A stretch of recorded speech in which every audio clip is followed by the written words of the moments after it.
Allah ce na fi karfin haka in yi wani abu haka kawai abun ba manufa.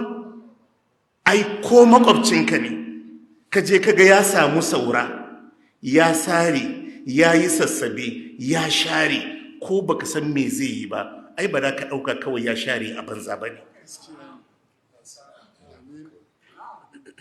Ya sassabe, ya share gonan, ya wuce ya tafi.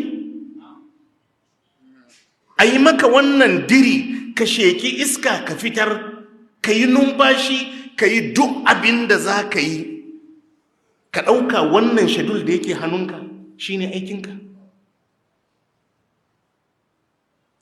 Afa hasibtum annama khalaqnakum abathan wa annakum ilaina la turja'un.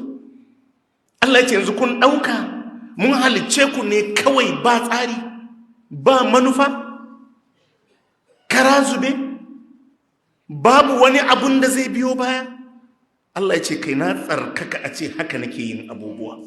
In lissafin ka za ka zauna ka yi nazari, wallahi kai ka san wannan kai kawo da kake yi, ka je jami'a ka yi lecturing ka dawo, kai ka san wallahi ba da a ba da wannan farashin wajen yin ka don wannan aikin ba.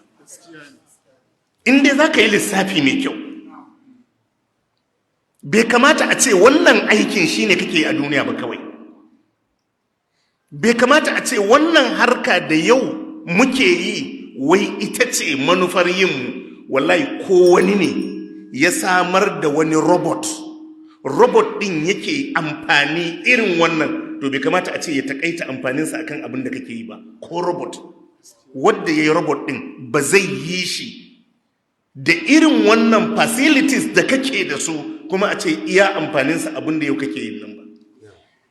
Bai kamata ba.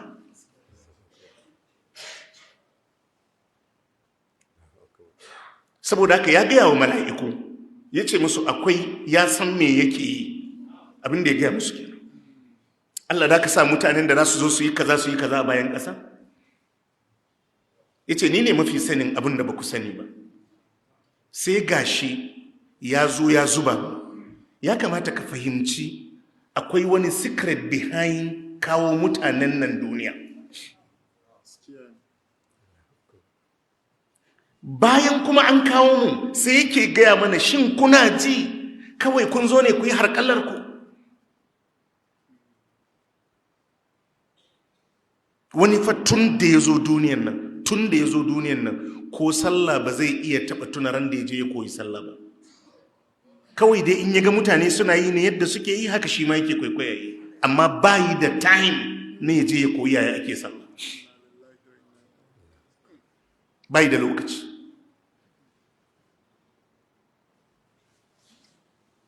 Saboda Allah ya nuna maka yana da hikima wajen halittarka, yana da dalili na yinka, wallahi har yadda ya zuba zubin halittarka sai da ya ambata maka. Yawwa, kamar gona ce a ce an yi sassabe, an yi shara, an yi huda, an yi shuka, an sa taki, duk a lissafa maka. Sai ka ce kuma wadda ya yi shukar ran da aka zo girbi kawai zai tafi ne ya batta.